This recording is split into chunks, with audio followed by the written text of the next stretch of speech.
पिछले भाग में आपने जाना, जंगे बदर का मैदान गर्म हो चुका था। मुसलमानों की फौज सिर्फ 313 की थी, जबकि दुश्मन 1000 से ज्यादा थे।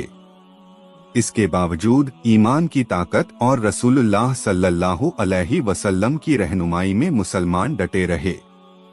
हजरत अली रजी डॉट, हजरत हमजा रजी डॉट और दूसरे बहादुर सहाबा ने जंग में बेहतरीन जौहर दिखाए। दुश्मनों के कई नामी सरदार मारे गए, जिससे कुरैश की फौज में अफरातफरी मच गई। जंगे बदर भाग 7। जंग का मैदान खून से लथपथ था। तलवारों की झंकार और तीरों की बौछार से पूरा इलाका गूंज रहा था। मुसलमानों की हिम्मत और ईमान की ताकत साफ दिख रही थी।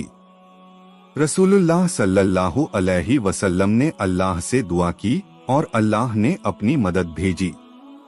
अबू जहल का अंजाम। अबू जहल, जो मुसलमानों का सबसे बड़ा दुश्मन था, अब भी पूरी ताकत से लड़ रहा था, लेकिन अल्लाह की कुदरत ने उसे घेर लिया। हजरत मुआज और हजरत मुफर्रिद रजी डॉट नाम के 2 नौजवानों ने उसे गिरा दिया। फिर हजरत अब्दुल्लाह बिन मसूद रजी डॉट उसके पास पहुंचे और देखा कि वह जख्मी पड़ा कराह रहा था। उन्होंने उससे कहा, अब तुझे कौन बचाएगा अबू जहल? अबू जहल ने घमंड में कहा, मैं हारने वालों में से नहीं, बस मौत आई है। लेकिन उसकी हिम्मत टूट चुकी थी।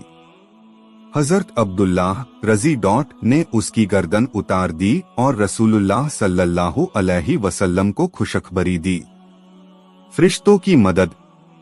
जंगे बदर में सिर्फ इंसानों ने नहीं, बल्कि अल्लाह के भेजे हुए फरिश्तों ने भी हिस्सा लिया। कई सहाबा ने देखा कि सफेद लिबास में कुछ अजनबी घुड़सवार दुश्मनों के सिर काट रहे थे। ये फरिश्ते थे जो अल्लाह के हुक्म से मुसलमानों की मदद के लिए आए थे। कुरैश की फौज का भगदड़। जब कुरैश ने देखा कि उनके बड़े बड़े सरदार मारे जा चुके हैं, तो उनके पैरों तले जमीन खिसक गई।